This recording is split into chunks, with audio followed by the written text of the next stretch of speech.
الحمد للہ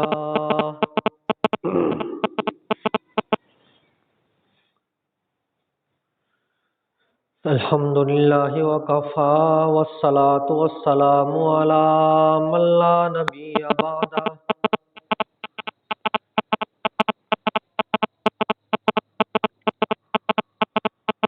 ارسلہ بالحق بشیرا ونذیرا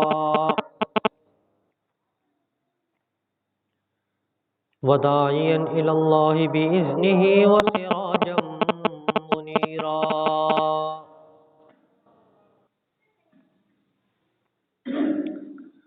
اما بعد فاعوذ باللہ من الشیطان الرجیم بسم اللہ الرحمن الرحیم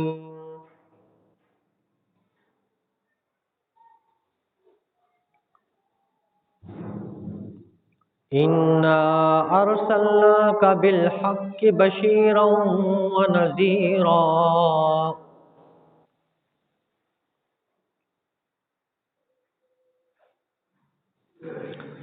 آمنت باللہ صدق اللہ العظیم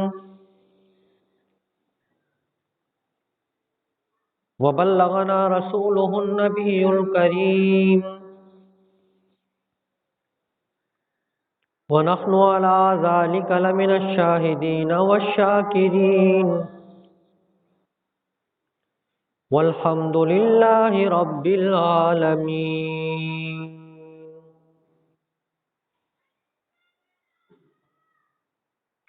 قابل صد احترام و تکریم میرے واجب الاحترام دوستوں، بزرگوں، عزیز نوجوان ساتھیوں،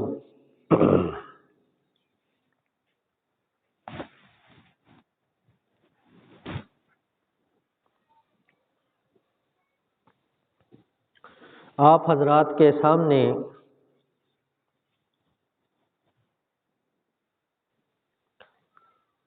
ہجرت کا واقعہ نبی پاک صلی اللہ علیہ وسلم کا بیان کیا۔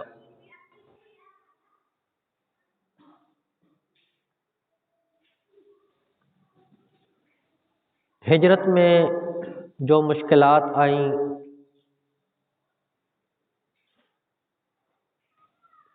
اپنا گھر، اپنا در، پورا کنبہ، قبیلہ،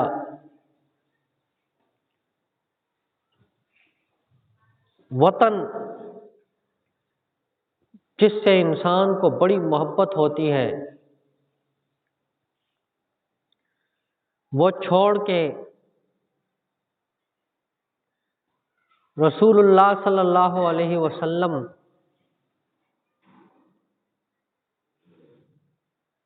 دوسرے علاقے میں گئے،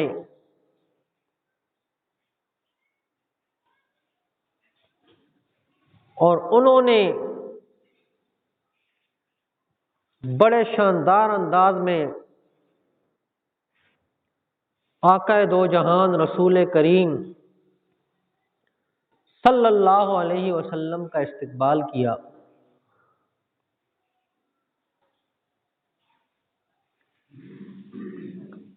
روایات میں آتا ہے کہ بچیاں چھتوں پہ چڑھ کر ترنم کے ساتھ یہ شعر پڑھ رہی تھیں: طلع البدر علینا من ثنیات الوداع وجب الشکر علینا ما دعا للہ داعی۔ معصوم بچیاں یہ شعر پڑھ رہی ہیں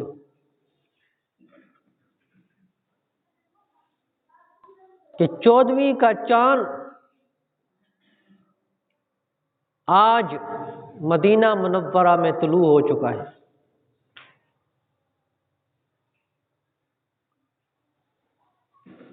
ہر طرف خوشی کا سما ہے، مسلمان خوش ہیں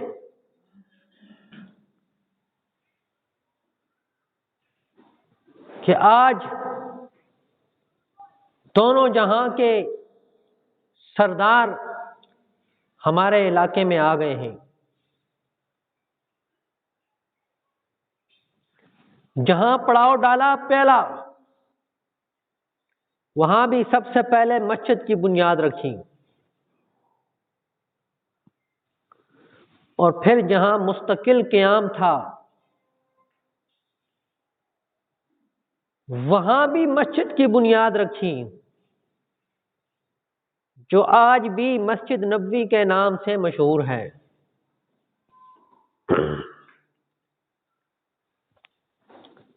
نبی کریم صلی اللہ علیہ وسلم نے مسجد کی تعمیر میں خود حصہ لیا۔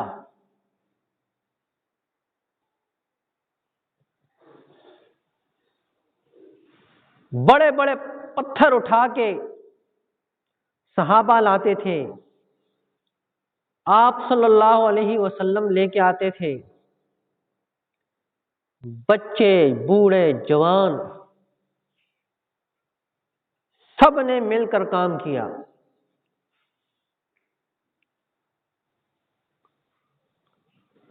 یہ وہ عظیم مسجد ہے جس سے پوری دنیا میں پیغام امن کا پہنچ رہا تھا،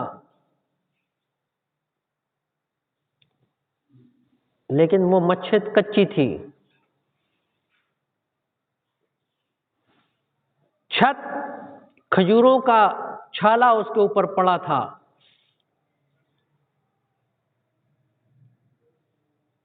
لیکن نمازی بڑے پکے تھے۔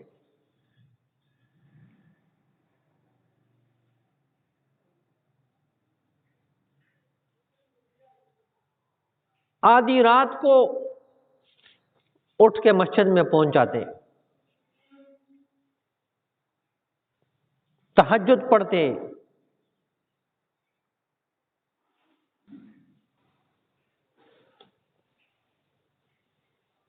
عبادات کرتے۔ انہی لوگوں کے لیے اللہ نے فرمایا رجال لا تلہیہم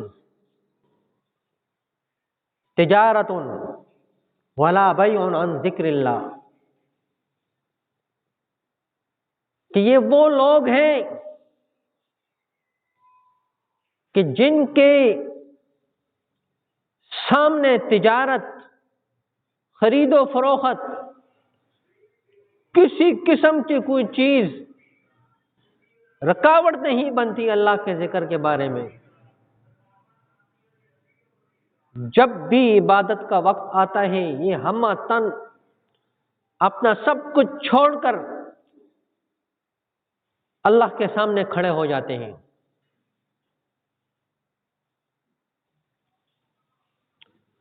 اور یہ وہ مسجد تھی جہاں بڑے بڑے سفیر آتے تھے امن کے پیغامات لے کر۔ آپ صلی اللہ علیہ وسلم جب مدینہ منورہ میں پہنچے، مسجد کی بنیاد پڑ گئی، تو قبلہ بیت المقدس کی طرف تھا، کیونکہ مدینہ منورہ جو ہے وسط میں آتا ہے، ایک طرف بیت المقدس ہے اور دوسری طرف بیت اللہ شریف ہے۔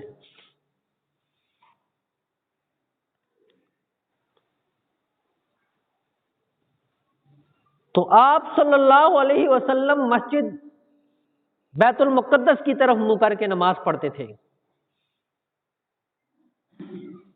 صحابہ بھی ادھر پڑھتے تھے۔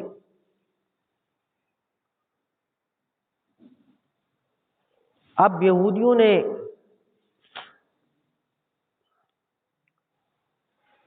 یہ بے ضمیر لوگ ہر دور میں ہوتے ہیں، تو کچھ یہودیوں نے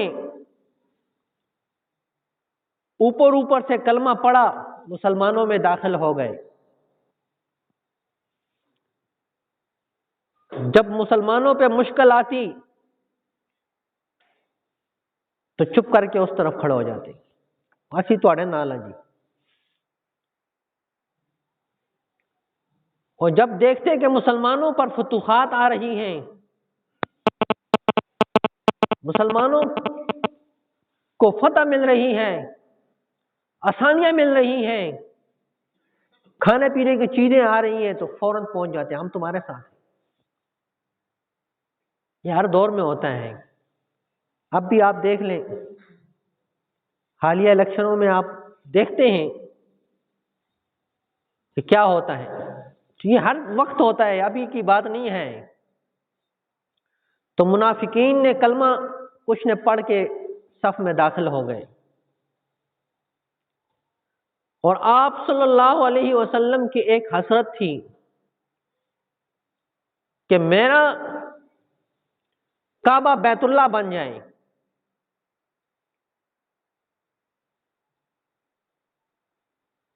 اور حسرت سے آسمان کی طرف دیکھا کرتے تھے۔ تو اللہ رب العزت نے فرمایا قد نرا تقلب وجهک فی السماء، تحقیق ہم دیکھ رہے ہیں آپ کو کہ آپ آسمان کی طرف دیکھتے ہیں۔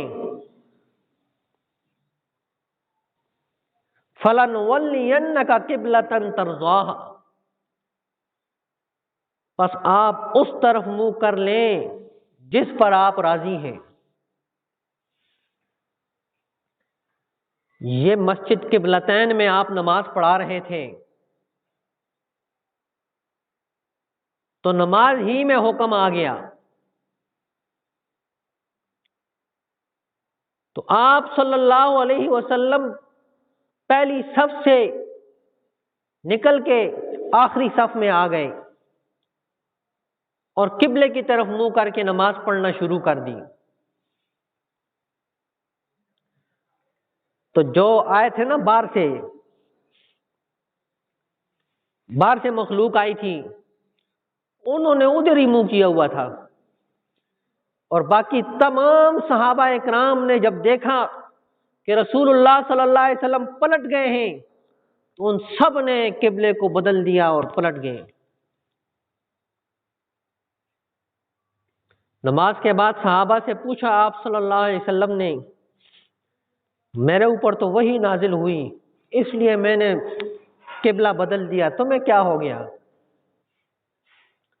تو کہا کلمہ ہم نے آپ کے وجہ سے پڑھا، جنت پہ یقین آپ کی وجہ سے کیا، جہنم کا یقین آپ کی وجہ سے کیا ہے۔ اب جب آپ پلٹ گئے ہیں تو ہم نے کہا حکم ہے، تو اس لیے ہم بھی پلٹ گئے۔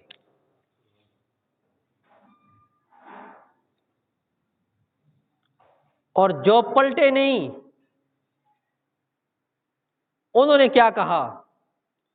وہ جی اس نے باپ دادے کا دین چھوڑ دیا ہے، وہ تمام نبی ادھر منہ کر کے نماز پڑھتے تھے، اس نے ادھر منہ کر لیا ہے۔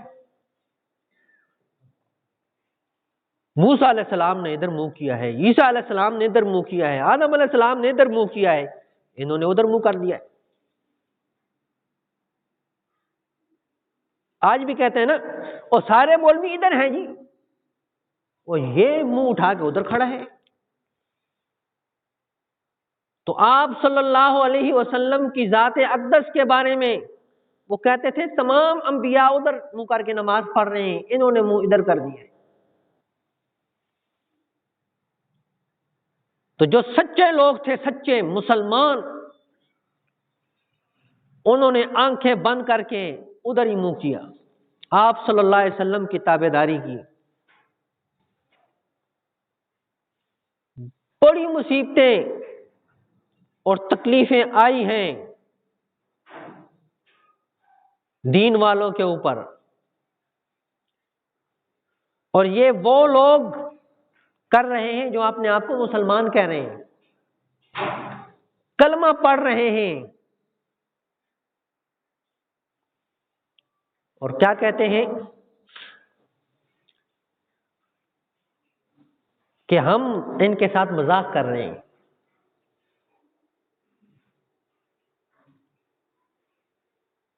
وَإِذَا خَلَوْا إِلَىٰ شَيَاطِينِهِمْ، اور جب اپنے وڈیروں کی طرف لوٹتے ہیں نا تو کہتے ہیں ہم تو ان کے ساتھ مذاق کر رہے تھے. ان بیچاروں کو کیا پتہ ہے، وہ سمجھتے ہیں یہ بوریا نشین، ان کا کوئی وارث نہیں. اللہ نے فوراً کہا اللہ یستہزئ بہم ویمدہم فی طغیانہم یعمہون. یہ کیا مذاق کریں گے، یہ تو اپنے لیے جہنم میں ٹھکانہ بنا رہے ہیں.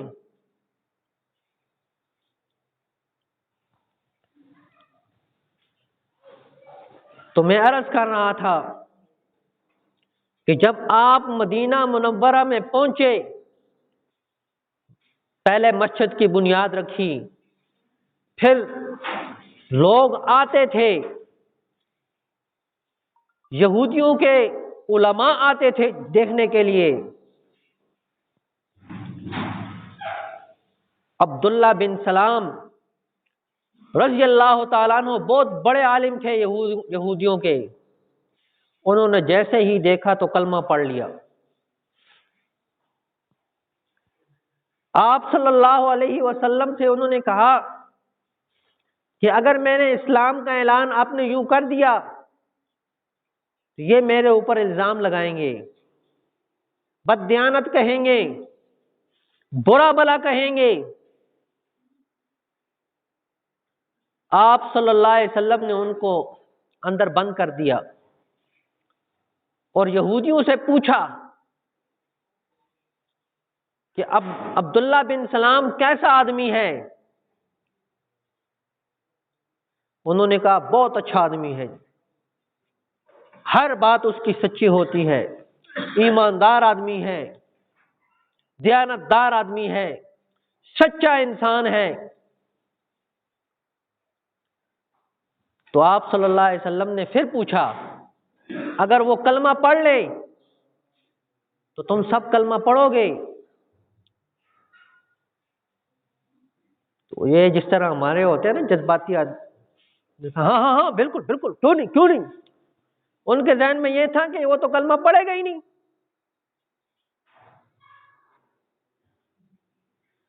وہ کلمہ پڑھے گا ہی نہیں تو ہم بھی بچ جائیں گے. تو عبداللہ بن سلام رضی اللہ تعالیٰ عنہ اندر سے نکلے اور کہا اشہد ان لا الہ الا اللہ واشہد ان محمدا عبدہ ورسولہ. اب زبان بدل گئی.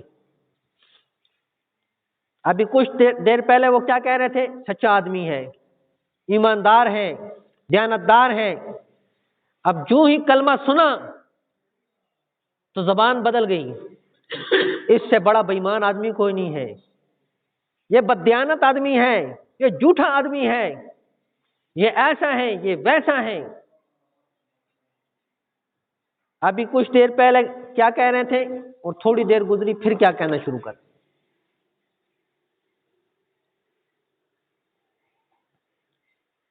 تو اسی طرح صحابہ اکرام کی جماعت بڑھ رہی تھی، لوگ مسلمان ہو رہے تھے. آپ صلی اللہ علیہ وسلم نے مہاجرین اور انصار کے درمیان مساوات قائم کر دی. ایک مہاجر کو اور ایک انصاری کو بھائی بنا دیا، یا آج سے یہ تمہارا بھائی ہے.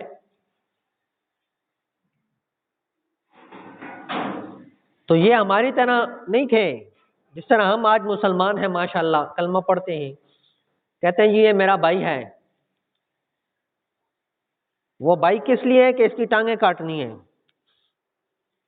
تو یہ نہیں تھا. جس کو رسول اللہ صلی اللہ علیہ وسلم نے فرما دیا یہ تیرا بھائی ہے، وہ اس کو گھر لے جاتے، سارا سامان اتار کر اس کے سامنے رکھتے اور اس کو 2 حصے کرتے. ایک حصہ تیرا ہے ایک میرا ہے۔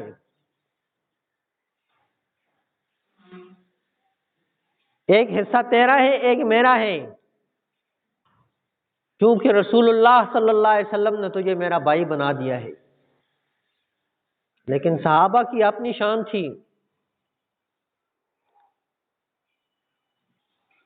ایک صحابی جب تشریف لائے تو ان کو ایک انصاری کا بھائی بنا دیا، وہ ان کو گھر لے گئے۔ 2 گھر تھے ان کے، انہوں نے کہا ایک تمہارا ہو گیا ہے ایک میرا ہو گیا ہے، یہ اتنا مال ہے یہ تمہارا ہو گیا ہے۔ انہوں نے کہا جی اللہ آپ کو برکت دے، مجھے بازار کا رستہ دکھا دیں۔ بعد میں وہ صحابی عظیم مالدار انسان بنے۔ یہ مدینہ منورہ کے یہ حالات ہیں۔ جب آپ صلی اللہ علیہ وسلم ہجرت فرما کر آئے تو ہجرت میں مدینہ منورہ میں قیام میں آپ صلی اللہ علیہ وسلم کے ساتھ یہ باتیں پیش آئی ہیں، اور مدینہ منورہ میں رہ کر آپ نے سلطنت اسلامیہ کا قیام فرمایا۔ جتنی بھی حدود ہیں، قصاص ہیں، وہ سب کے سب مدینہ منورہ میں نازل ہوئی ہیں۔